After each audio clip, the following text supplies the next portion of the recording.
వీళ్ళందరూ ఎలాగైతే నరకం పొందుతారో కొంతమంది స్వర్గాన్ని పొందుతారు. ఎవరు అంటే గృహీత వాక్యో నయ విద్వదాన్యః శేషాన్న భోక్తా హ్యవిహంసకశ్చ నానర్ధకృత్యా కులితః కృతజ్ఞః సద్యో మృదు స్వర్గముపైతి విద్వాన్.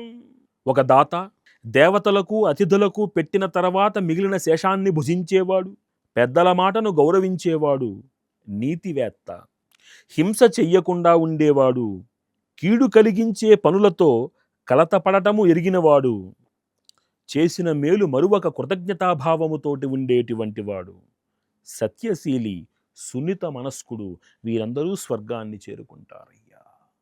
ఓ రాజా ధృతరాష్ట్ర, ఒకటి గమనించు. ఎప్పుడూ ప్రియంగా, ఎప్పుడూ లలితంగా మాట్లాడేటువంటి వారు బానేగా దొరుకుతారు, చక్కగా దొరుకుతారు మనకి. అది అప్రియమైన నీ హితం కోరి ఉన్న సత్యాన్ని పలికేటువంటి వాడు దొరకడం చాలా కష్టం.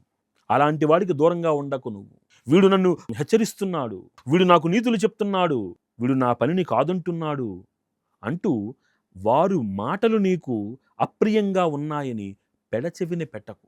అందులో ఉన్న మంచిని, సారాన్ని గ్రహించు.